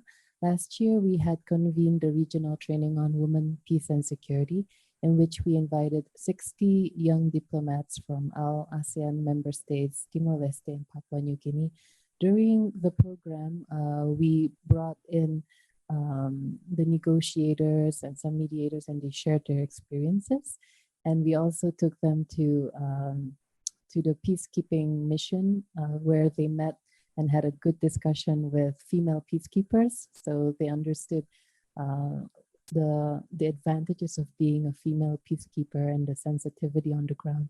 And we also took them to a social rehabilitation where they met workers, experts who were dealing with children of terrorists, and they learned how women had an approach which was unique to them as compared to men. So that's just one of the activities that we held last year. And as we are approaching the end, I would like to invite all of you to make a 1-minute key message that you would like the viewers here today to remember and to take back. Just a very short message that for all of us to retain. Please, I'd like to invite each of you to make a 1-minute statement each. Thank you. Okay, I could go first. I mean, I think from my side, just to say, intergenerational dialogues is going to be the way forward, and let's start to support that process. The second point I want to make is the point of many peace tables. There are many peace tables. Let us find the space on those tables. And if the table's not big enough, I think let's expand the table and move over. And I think many people have said this before, so it's something that is not new. I want to commend and really congratulate the Minister and the Ministry of Foreign Affairs of the Republic of Indonesia on this initiative that you're leading. And I think you have a very unique advantage in your time. The conflict context is different. You have two forums in which you can bring together. And I want to wish all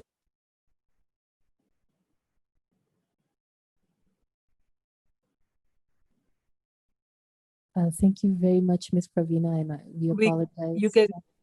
You can definitely count on FemWise Africa's support to this process and sharing our lessons from national level to the regional level. Thank you very much, and thank you for this opportunity, and to the fellow panelists. Thank you very much, and we rely on the support of FemWise Africa as well as the other regional mediator networks. And please, Ms. Ivan, Dr. Emma, and Ms. Siri, if you'd like to. Yes, I think a lot was said during the discussion, so I will not take much time. I will bring this to a very practical dimension, how, since I run the network as an operational partner, so that's my welcoming again and congratulating the ministry and the country for Indonesia to take the lead in this initiative. My suggestion at this stage would be to have to find the right balance between the vision, the long-term objectives, what you will want to achieve. This is then we know that we share a common objective all around the globe, and then there is the regional dimension, the conflict setting where you will operate. This is the vision and the objectives is something, but then there is the concrete and practical dimension on how to run the network. So it's very important, if I may share what it was our experience, to come ready when it's the moment to launch. So to develop this vision before, and to find to have a political commitment. Political will is key to the sustainability of the initiative, but then listen to women who will be engaged at the same time. It's very important. So to find the balance between the different actors that will be involved in the network, and ensure funding. So it's the network will require a roadmap, an action plan, and also when we see how we want to collaborate. Of course, now with Zoom and the screen, it's much easier and less costing to meet. But as I said at the very beginning, networking is about individual, is about bonding, and it's about the opportunity to work concretely together. And if we look at regional initiative, there is a need to do initiative together. So for the sustainability, amid the long-term planning, this is my suggestion in this initial phase. And I think that altogether we can work to change in this narrative and to really look at the already existing table of mediation and negotiation led by women all around the world. Thank you. Thank you very much, Ms. Iren. And please, Dr. Emma and Ms. Siri, for your 1 minute closing statement. Okay. I was remiss not to pass the greetings from Karamana Kaka and Monica Reeves, who've been forces within the WMC in pulling that together, and a privilege to represent them here today.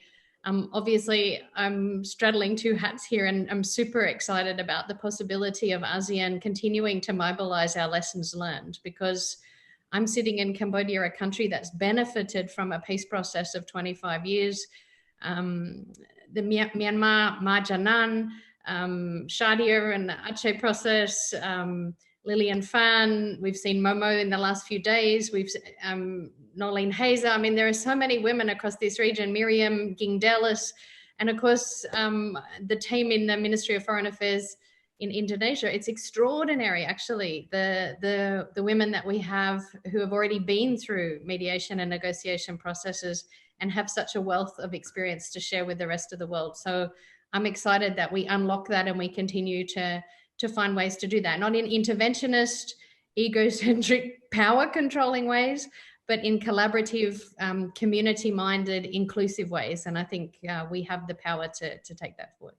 Thank you for including me in this. Thank you so much, Dr. Emma. And last, Ms. Siri. Thank you.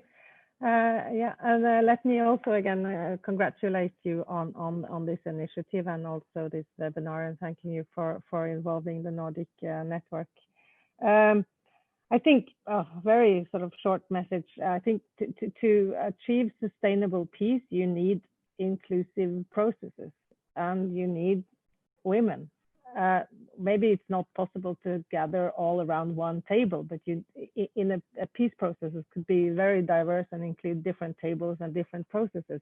But the sum of all these processes has to be inclusive. And then, of course, women need to take part in all these parts of the processes.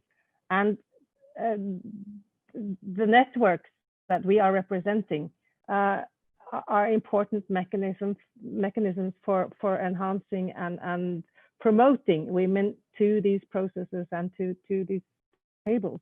And as I said earlier, the women are there, the experts are there, so it's so there's no excuse for not involving women these days. I think yeah, and again, the networks and also then your initiative will give no reason for not including women any longer.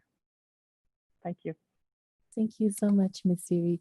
So we have now come to the end of this session, and we'd like to thank all four wonderful speakers for participating, for being a speaker at this event. And I hope that it is our hope that once we have this network, we could work together with your regional mediator networks in order to, for this global aspiration, this global goal that we all have, to include, to enhance meaningful participation of women in peace processes. So thank you again to all the speakers. And I would now like to hand the screen, so we call it in the new normal, to the MC, please. Okay, thank you very much for all the speakers and moderator for the very interesting discussion. We have now come to the end of the third session of our web seminar. To conclude this event, we would like to invite Ms. Shadia Marhaban to give a wrap-up message which summarizes our two-day web seminar. Ibu Shadia, the screen is yours. Yes. Thank you very much. And it was wonderful to see you all, the panelists. We are coming towards the end of this webinar.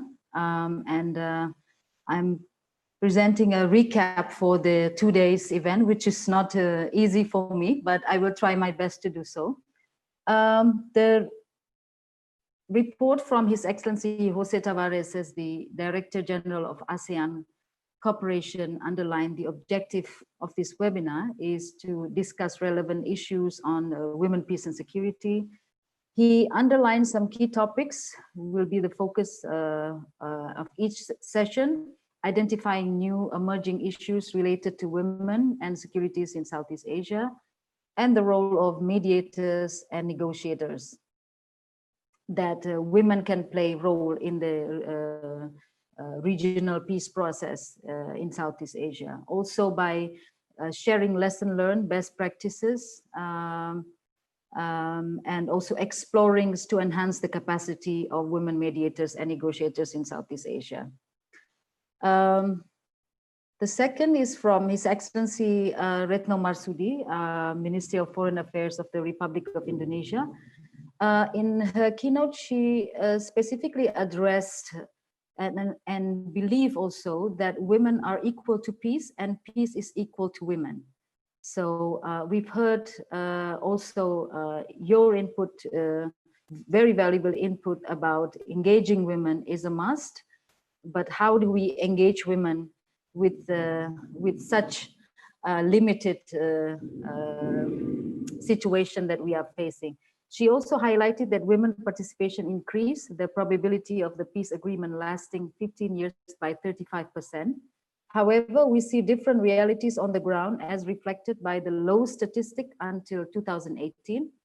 Women constitute only 13% of negotiators, 3% of mediators, and 4% of signatories in major peace process. Women only made up around 6% of personnel in the UN peace operation.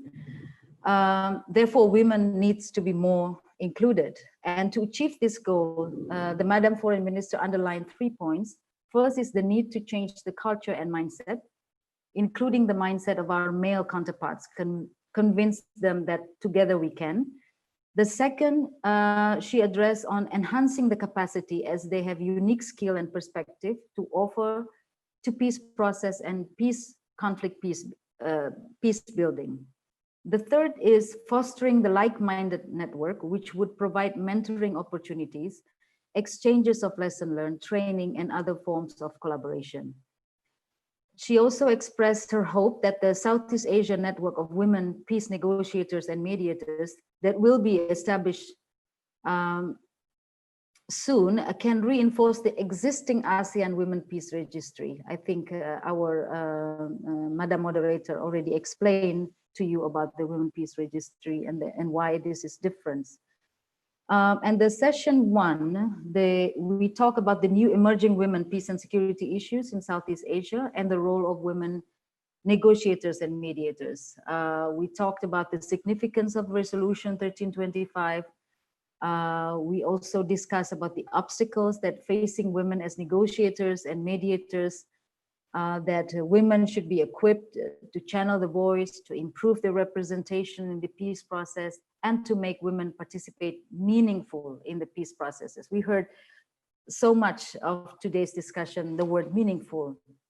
And many of the speakers also mentioned that to be more inclusive and meaningful participation, to bring agreement to that address more accountability by having stronger links such as software peace building of women and hardware peacemaking of men.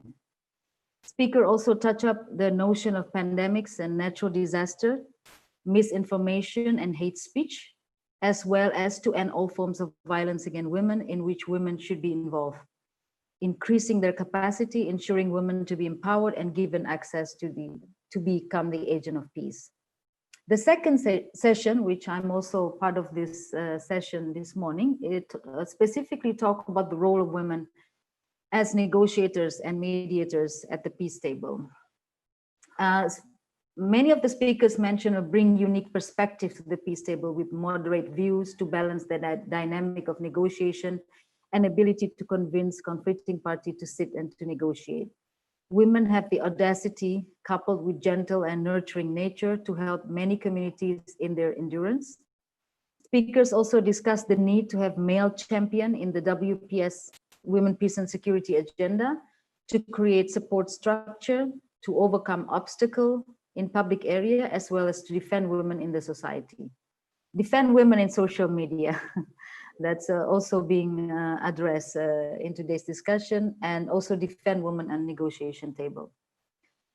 Speakers also today's emphasized that as negotiator and mediator, women should be creative, think outside the box, don't give up to the obstacle, teamwork is important, be open to ideas and to get feedback, team players, observes all right, non-discriminative, committed and sincere.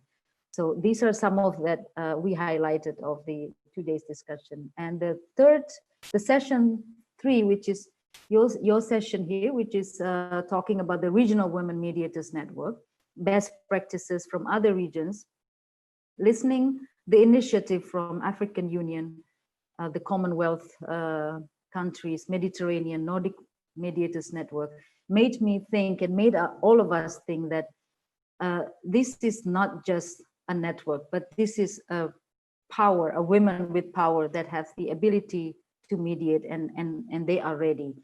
And many women are listening to your story. Many women are advocating exclusive, working with government, regional organization. For example, the Nordic women involved directly on peace mediation and active globally. And this is becoming an inspiration for all of us here in Southeast Asia. The network also a collaborative, mostly set up with structures such as regular meeting, contact group, involving operational partner, advisory group, cooperating closely with the Ministry of Foreign Affairs, Security Council, for example. That is something we would like to highlight also if this is happening in Southeast Asia. And the last, of course, how to support and encourage, including nominating each other. I think Dr. Emma Leslie speak very clearly also about the intention of this network is actually to support each other, to encouraging each other, to nominate each other, and to be with each other in difficult situation when we were working in conflict issues. And the last but not least is leadership matters, as it mentioned also by many of you, that leadership matters in taking action, unlocking the potential women mediators. Opportunity matters as well. At the end, we just want to start. All of us are ready. And I think more of the women that are participating in this discussion, in this webinar, are more than eligible. And the future mediation, I would say, it's by women with the new approaches. And within this new normal, hopefully, that women will get more and more opportunities for mediating in the future.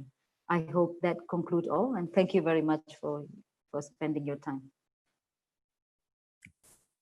Thank you very much, Ms. Shadia Marhaban, for the wrap-up message.